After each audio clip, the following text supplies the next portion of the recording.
Okay, so hello and welcome back. So in this video I have changed a few things. First of all, I have at least for this video I moved back to writing on the screen because it's not easy to use the camera in order to record what I'm writing on a piece of paper, although writing on a piece of paper is easier than writing on this very small tablet that I have over here. But well, we can somehow take care of the problem this way better, right? And moreover, I have this example over here that I have this circuit over here. This is V of in. You have 150 volts peak to peak. The frequency is 120 hertz, and there's a resistor over here. You have a capacitor over here, and you have this is your V of out, and you want to calculate these values over here. So let me move this to this part of the screen. I'm going to, and then move this over here. So I'm going to basically write on here. And the problem that we had before, which was I don't know if I have, okay, so I don't have those things here. Okay, so the problem that we had before regarding the numbers, so far, all the problems that I have solved here, not much really. I have solved a whole bunch of problems myself, but not basically. Probably these are the first few videos that I'm uploading to this YouTube channel. Now the problem with numbers is that if you want to know what to do with your numbers, you need to know what you want to do with them, right? For example, if you are designing the circuit where you need a whole lot of accuracy and precision and things like that, of course you need to take care of your numbers in such a way that your circuit actually behaves in that accurate way that you expect it to behave. So then their accuracy and precision becomes important. But then sometimes you are working on a circuit, and on that circuit, for example, 10% tolerance or 5% tolerance or even 15% tolerance is not important, or you can get away with 10, 15, 10, 5, 10, 15% tolerance. So you don't basically care that much about your numbers.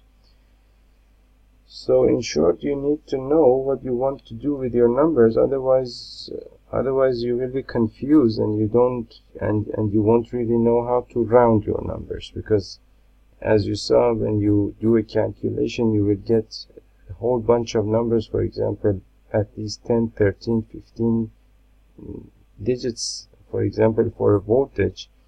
And then unless you know what you want to actually do with that circuit or with that calculation, you don't know how many basically significant figures you need. You don't know how to write your numbers, how to round your numbers, and so on and so forth.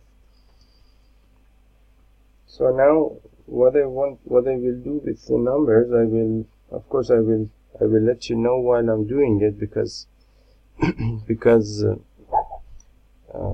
I want this to be more educational than just giving you some information about the number of significant figures and this and that. So those kinds of things you can read in books, but when you read something in a book, most of the time you just don't understand it, because books are usually written from the theoretical and I don't know, most of the time examination point of view. So practice and understanding is usually left off in most books, and those kinds of things then come with experience and practice and that kind of thing. So here we want to basically, here what we want to do, we want to actually use learn the theory, but learn it in such a way that we can actually use it to do something. And basically, in case I haven't mentioned here, I'm working on I'm working basically on building some radios. So that's basically why I'm going through all of these AC circuits and electronics and things like that. So I want it to be practical and education. Okay, so let's not talk too much. Let's go back to the problem that we had, and the problem that we had was basically this thing over here. So what I wanted to calculate was basically these things, x of c, z, and so on and so forth. So let me actually open this thing over here, and so what we can do, I can actually move this over here, and then whenever I need it, I can switch back and forth. Okay, so now your circuit is over here, and you want to calculate first. Usually I use basically usually I start with V of out, and so in order to calculate V of out over here, let me actually write over there. So in order to calculate V of out, what you will do is, of course, in a normal DC circuit, as I mentioned before, let's say that you have two resistors over here, and you have a power supply, and let's say that this is your circuit, this is R1, and let's say this is R2, and this is V of S. In this kind of circuit, what you usually do is that you basically the voltage drop across this resistor, this voltage over here would be V of R1, and the voltage drop across this resistor would be V of R2. And you know that the voltage, V of R1, you can calculate by R1 to R1 plus R2 times V of S, or V of in, basically. So that's basically one thing. So that's basically this over here is the equivalent resistance. I don't know how I used to write using on this tablet. I'll never know. Equivalent resistance in this circuit, and this is the value of the resistance at this point where you're calculating the voltage drop, and this is basically the power supply, the whole voltage which are across these 2 points over here. So then here again you do the kind of the same thing when you want to these are actually two electronic components in series. You have a resistor over here, and then you have a capacitor. This capacitor is basically goes to ground over here, and this over here goes to V of in. So it's basically the ground. You can think of the ground as the negative rail on your power supply, and V of in, you can think of that as the positive rail on your power supply. It's basically the same thing. A series circuit, instead of R1 and R2, here you have an R, which is 175 ohm, and you have a capacitor which is 5 microfarad. That's the only difference here. And the other difference that there is between these two circuits is that here you have AC current over here, alternating current, here you have, here your power supply is a DC power supply. And of course you should not forget that basically every DC power supply is of course ultimately an AC power supply that has been altered in many different ways. I mean, the waveform has been altered. Actually, for this kind of purpose, I need to use this software. Okay. So what has happened here is that this AC power, so this is pi by 2. Let's say this is pi, 3 pi by 2, and 2 pi, and over here, and this is an AC signal over here. Okay.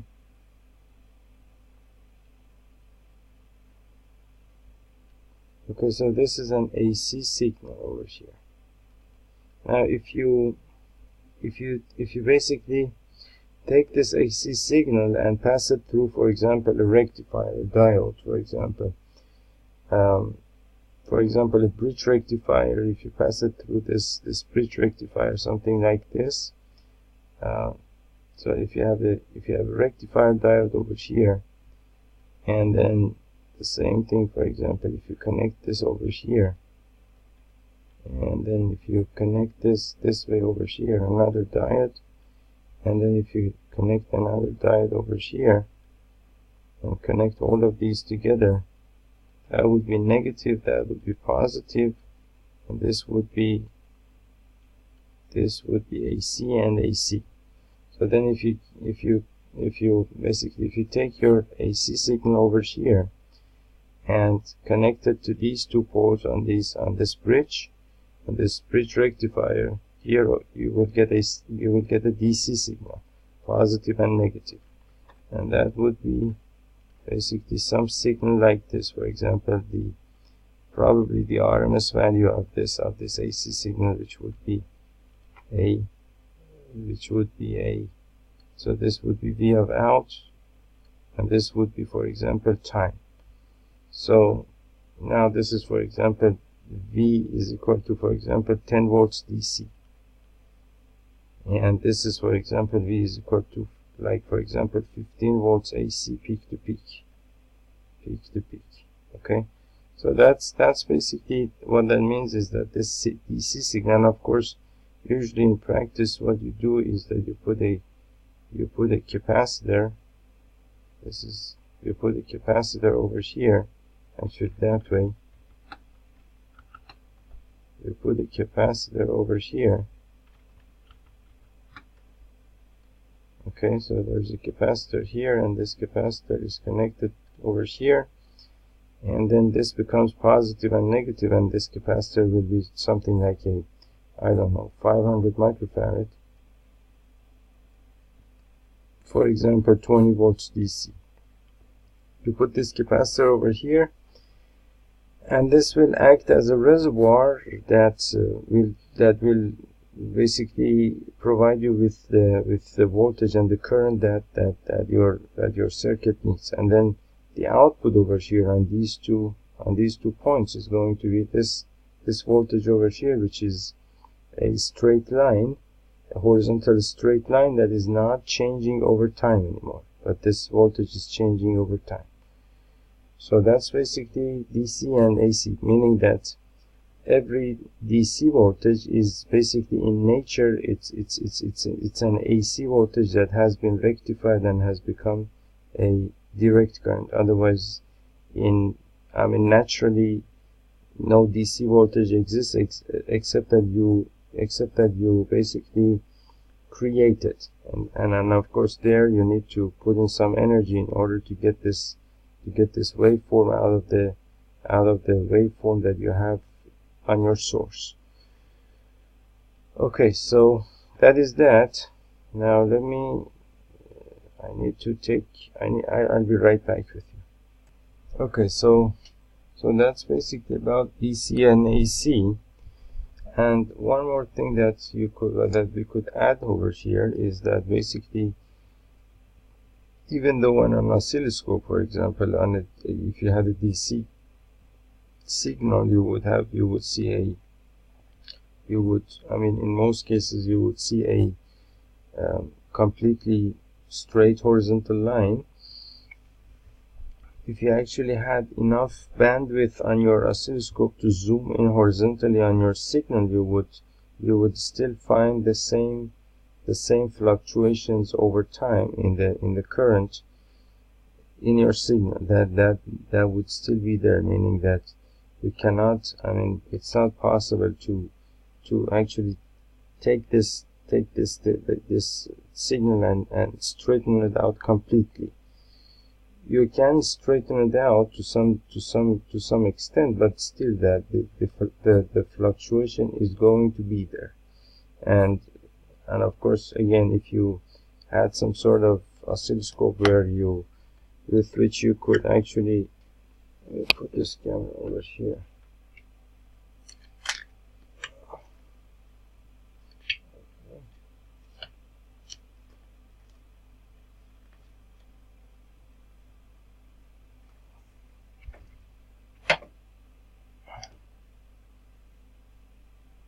Okay, so this way I'm actually talking to you and I'm not talking to myself. Okay, so basically over here, as you can see, if you had some sort of oscilloscope where you could actually take this signal and zoom in horizontally and go in and in and in and in, zoom in and in and in, you would still see the fluctuations in your signal. But then it depends on it all depends on the application. The circuit that you need the power supply for. Some fluctuation is allowed for the typical circuit, and then for example, for an audio circuit, then you need a much better power supply, regulated, no ripples and no noise, and so on and so forth. So because for example, in an audio circuit, what would happen is that you would actually hear the noise and ripple that is riding on your signal, on your power supply signal. And of course, in an audio hi-fi system, you don't want to have noise and ripple coming out of the loudspeaker, so you have to have a good power supply. And for the same reason, for example, they use in hi-fi audio systems, they use these an actual transformer with these large capacitors, CAN capacitors, and rectifier and things like that. Whereas, for example, in the case of a LED lamp, for example, it's not that important anymore whether you have noise or not. You would simply use a switching power supply, and on that switching power supply you would have a whole lot of noise and ripple riding on your signal, but it's not important because it's not going to show itself in the light coming out of the LED, so it doesn't matter whether it's there or not. Okay, so that's basically that. Now about this circuit, I don't want to get off topic too much, but I want to add as much as I want to these videos. So basically what happens now is that so now you so basically we said that the voltage drop across this resistor over here, you would calculate it this way: R1 divided by the equivalent resistance in this circuit, and then you would multiply it by V of S, the input voltage, and you would do the same thing over here. So for example, the voltage across this capacitor, would be V of C, which in this circuit is actually the same thing as V of out, because this point over here is actually V of out. Okay, so V of C, which is equal to V of out, is equal to of course you're measuring this voltage with respect to ground. Of course you already know that, which is this point over here. So V of out, which is equal to V of C, is the amount of resistance that this capacitor has in this circuit, which is X of C, which is basically called the reactance of this capacitor, divided by the equivalent resistance of this circuit, which is called impedance. So Z is impedance times V of in. Okay. So now, in order to calculate the voltage across this capacitor, meaning that across, for example, across these 2 points, this would be V of C. To calculate this, you need X of C and you need Z. So let's calculate X of C and Z, and then we will take care of the rest of the things. So the reactance of this capacitor X of C, as you remember, is 1 over 2 pi Fc. 2 pi, this is the frequency, and this is the amount of the value of the capacitance of the capacitor.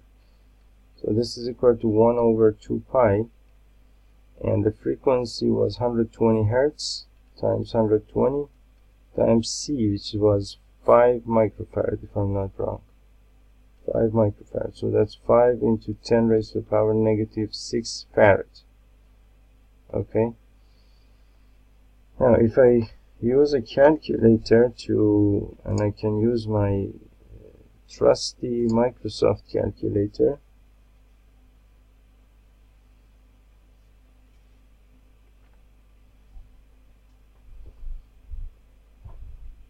It's a much better calculator than a hand calculator or a pocket calculator. It's a desktop scientific calculator, actually. Okay, and also basically does graphs for you. If you haven't seen that, I can show you. You can do graphs.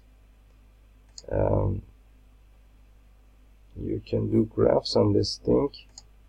You see over here, there's a tab that does graphing for you in 2D and 3D space, and it does all kinds of things. So you have equations and functions here. You can enter data sets here related to statistics. Here you have you can enter parametric equations.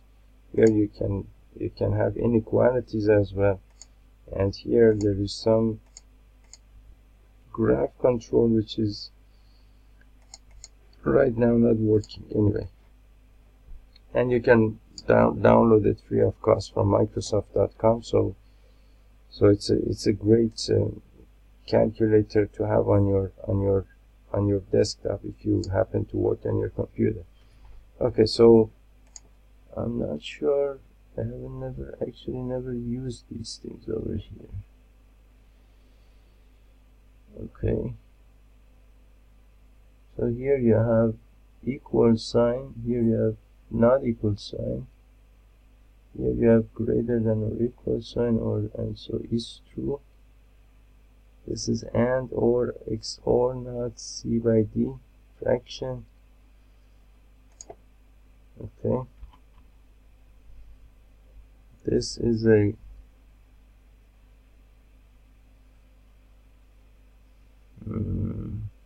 this is number raised to power, and then you have okay, the linear algebra, great, the statistics and calculus. Okay, so now what I want to calculate is this thing over here. So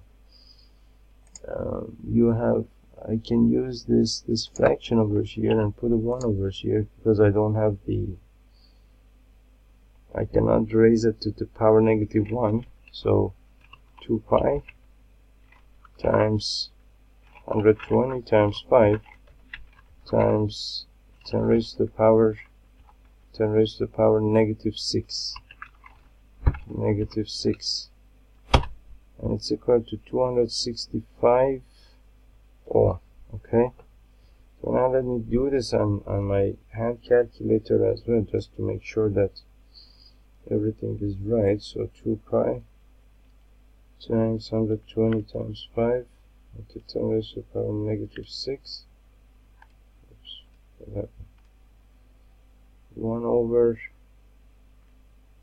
2 pi times 60, actually 120 times 5 into 10 raised to the power negative 6, 265.258, 258238485. Okay, and I'm getting much more digits over here on this calculator. Okay,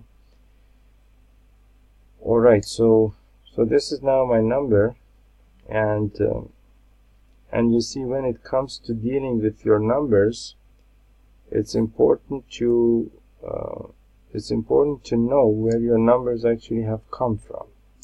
Okay, so when I minimize this for just a moment, and you see over here there is something which is called the number of significant figures, and you see this calculation x of c that I just calculated. In the numerator I had a 1, in the denominator I had 2 pi, which is basically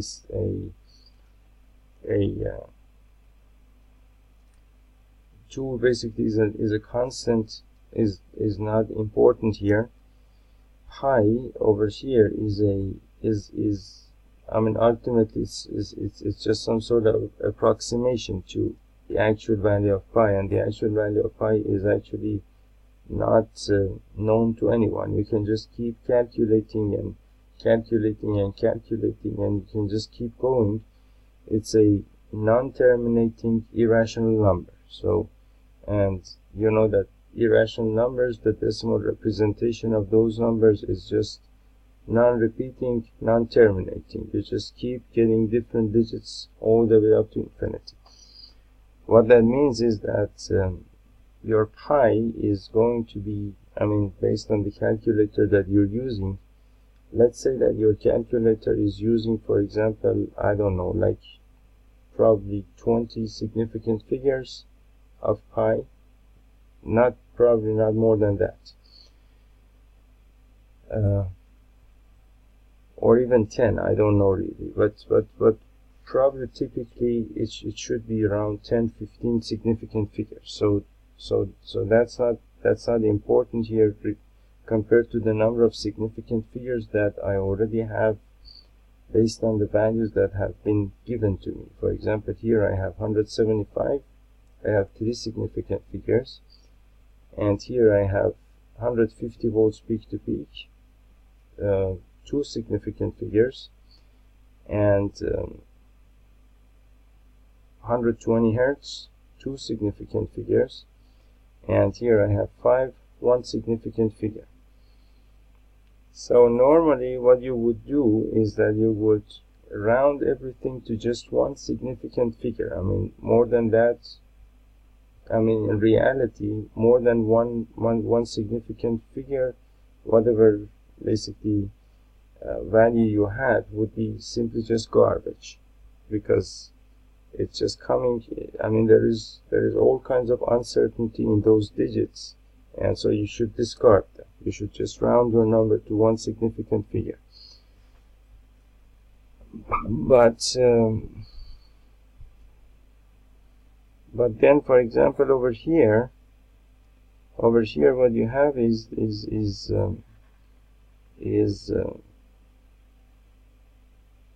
I mean, what you would do, I mean, for example, if I was doing if I was solving some problem in physics, or in, this is actually physics, but in chemistry, for example, or physics related to other areas of physics.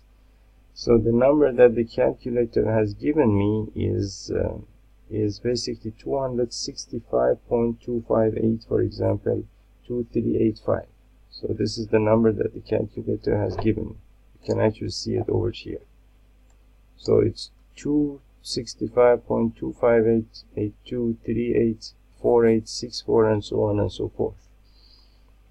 Now this number over here is, as we mentioned before, the very foundation and basis of this calculation was, for example, these numbers over here: 150, 120, 175, or 5.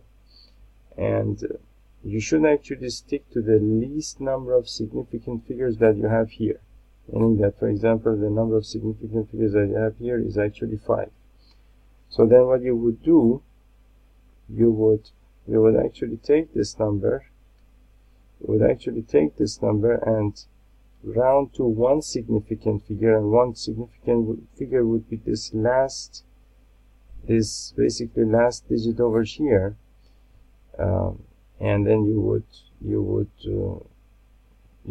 basically round this 2 to, after the 2 you have a 6 over here, so you have to round up, and then your number would be 300. And now this number has one significant figure, which is 3, right? And the unit would be, for example, 300 ohm. But usually this kind of thing, we don't do it in electronics, okay? It's just that we don't do it in electronics. So what we do is that, for example, in this case, you would write this number as 265 ohms, for example. This is the kind of thing that you would do here. You would write this as 265 ohm. Okay, 265 ohm as the answer over here. Okay, as the answer over here, you would write the 265 ohm. And but then of course you don't have to get rid of this, the number that you have here. This number has all the digits, and of course not all the digits have been shown over here. So there is a whole lot of digits that have been, this number has been rounded to 2, 4, 6, 8, 10, 12, 14, and 16 significant figures. Otherwise the number must have had like an infinite number of significant figures, but the number has been rounded to 16 significant figures, and this number is shown to me here. Otherwise, in the background, the software itself has much more digits related to this number than, for example, significant digits, right?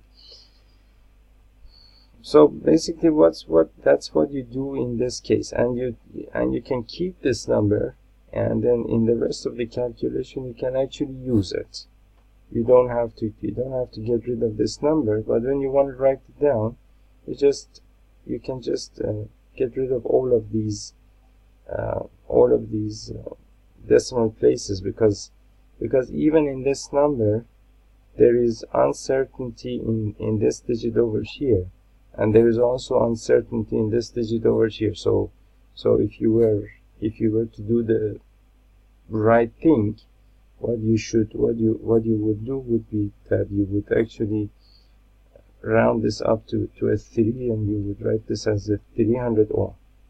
Okay, but people usually don't do that, and usually in practice nothing evil happens, so all is good, right? But you wouldn't probably do this on your I don't know, on your test, on your physics test, on your chemistry test. On your physics test and your chemistry test, you would follow the regulations and rules of that test, and your own, I don't know, and your own teacher or your own professor or whatever the situation might be. Okay, So that's what I wanted to talk about, so that we can deal with our numbers the right way, you know. So that's basically about for example x of c here. Now about the other value that we wanted to calculate was z basically. So again, my z was equal to the square root of x of c squared plus r squared, and that is equal to, so x of c squared, I can use the value that I have in the calculator here. I can copy this and put it in the new calculation. And unfortunately, this calculator doesn't have any memories that I can use, but the number remains here, and you can actually get the number and copy the number and paste it in some new calculation. So for the sake of just writing something, I write it as 265 squared plus r squared, which is in this case 175 ohm, 175 squared, and this would be equal to, 200, the square root of, so this is SQRT of 265 squared plus 175 squared. Actually, what I want to do is that I want to write it as this, the SQRT of this number squared plus 175 squared. Okay, and it's going to give me this value, so 317.78. I'm going to write it as 318 ohm. Okay, and this is also in ohm.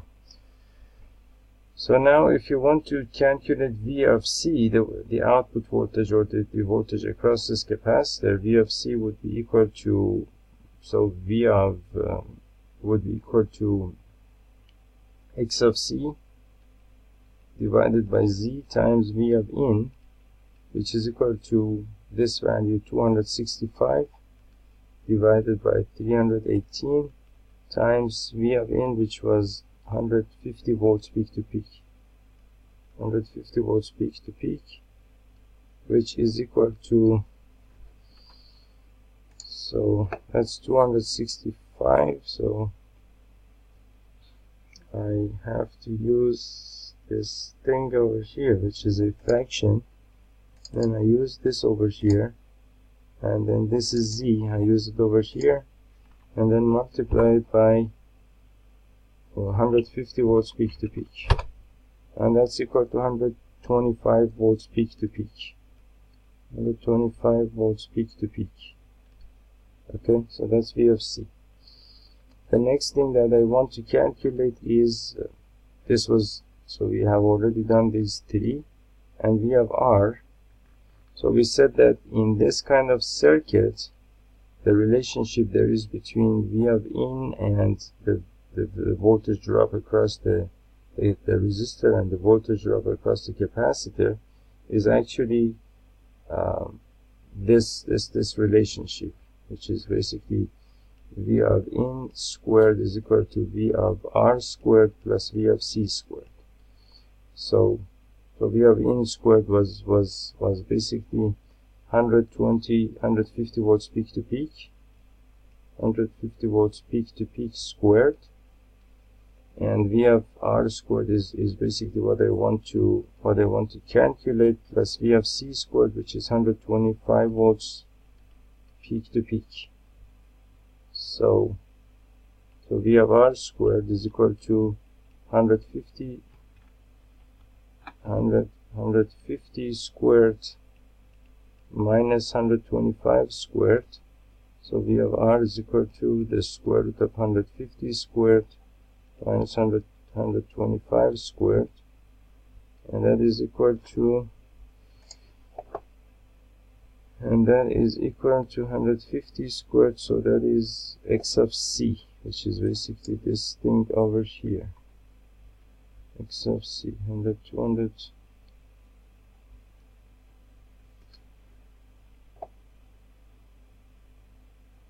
Sorry, v of c.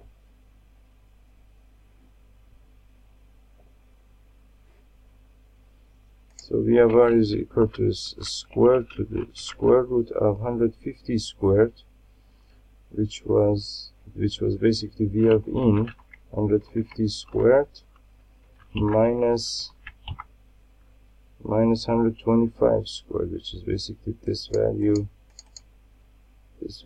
squared. And if I do this calculation, that should give me, that will give me 82.6. I take it as 83. Take it as 83 volts. Take it as 83 volts. 83 volts over here, peak to peak, of course. Okay. Now, of course, I forgot to write these somewhere separately. You might actually lose track of what you're doing. And so now I know V of R, and then I need to have my I over here. So again, in this circuit, if you were to calculate the current going through this circuit, which would basically be this current going through your circuit over here, this would be I, and the same I going through these two resistors, and then coming back to the power supply. What you would do is that you would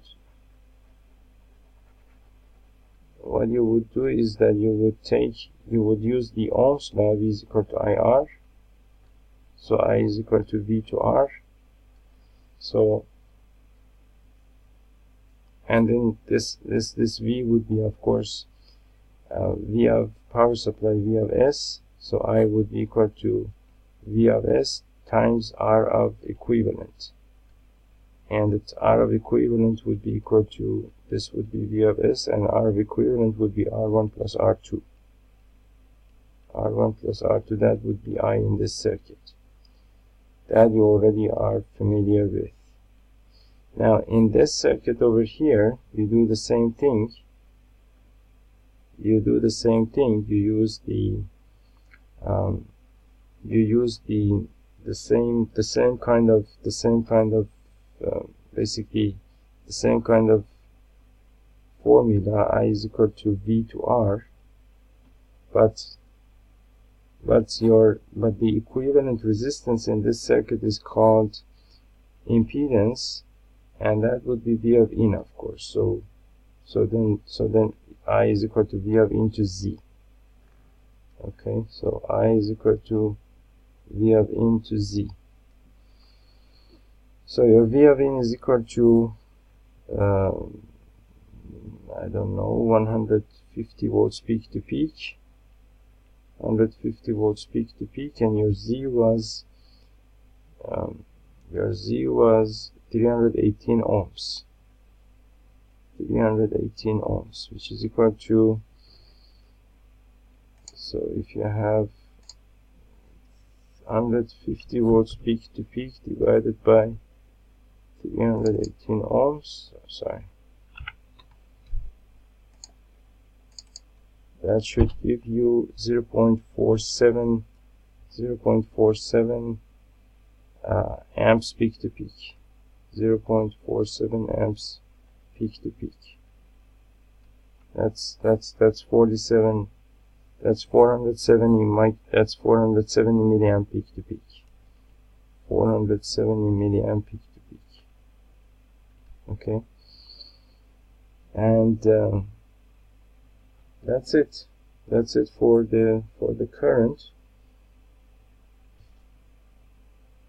That's it for the current.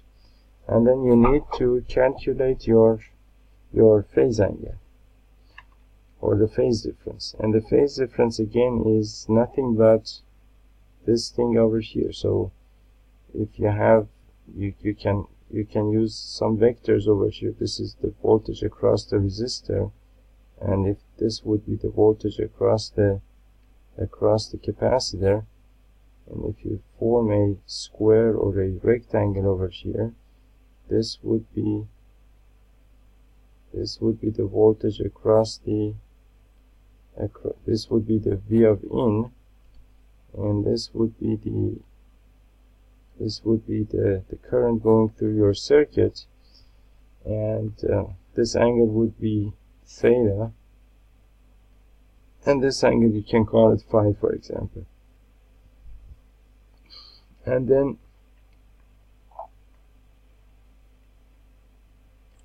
then what you want to actually calculate here is the phase angle, and the phase angle is that you're concerned about here is probably the phase angle between the V of C and V of in, probably, or the other one, doesn't matter really. So we said that basically your phase angle or tan of this angle over here, tan of theta, is equal to V of C to V of R. V of C to V of R. And you can and also there's two other relationships as well. You can use tan of theta is equal to X of C to R, and also tan of theta you can use 1 over 2 pi f RC. You can use these one as well, okay? But we can use this one over here without any problems. We don't need any of these two, although they are very helpful when you need them. So now your tan of theta is equal to V of C to V of R. So V of C is equal to basically 125 volts peak to peak, 125 volts peak to peak, and V of R was 83 volts peak to peak, 83 volts peak to peak. So I can calculate this thing here as 125 volts peak to peak. It must have been this one, and 83 volts peak to peak must have been this one. If you take the 1.5, oh, okay, so it's around 1.5, but it's a ratio, okay? So tan of theta is around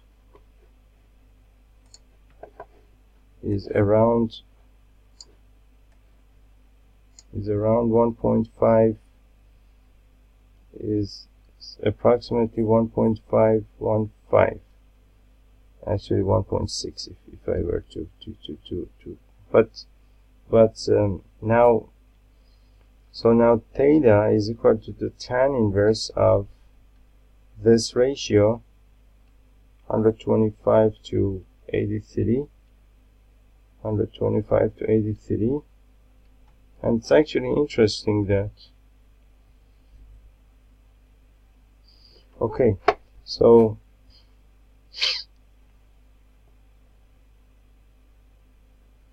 then you can use the tan inverse function here, which I have never actually used on this calculator. Tan inverse of this whole thing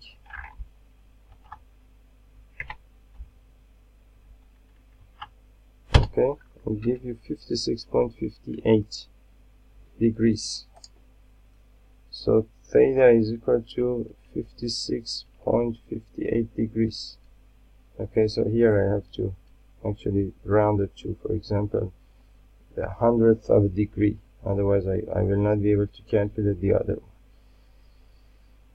And in order to find out what the other angle phi is, you know that theta plus phi is equal to 90 degrees. So your theta is equal to 56.58 degrees plus phi is equal to 90 degrees. So phi is equal to 90 degrees minus 56.58 degrees, and that is equal to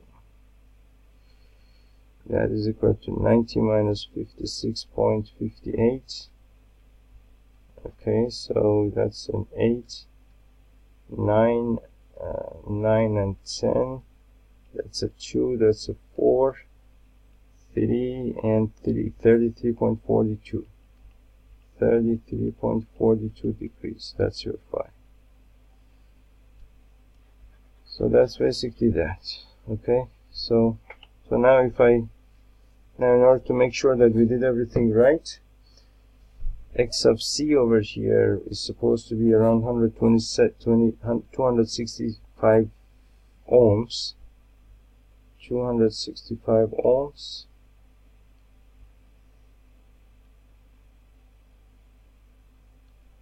Which is correct.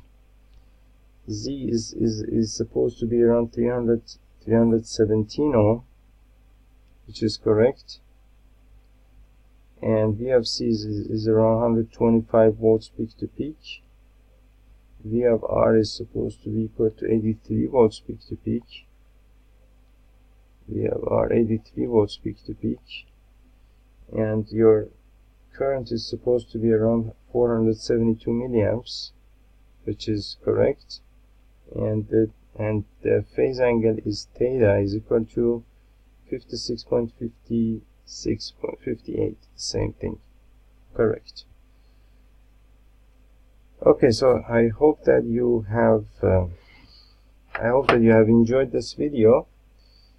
In the next video we will have another problem of the same type, and then we will get to the other concepts in AC circuit. So I'll see you.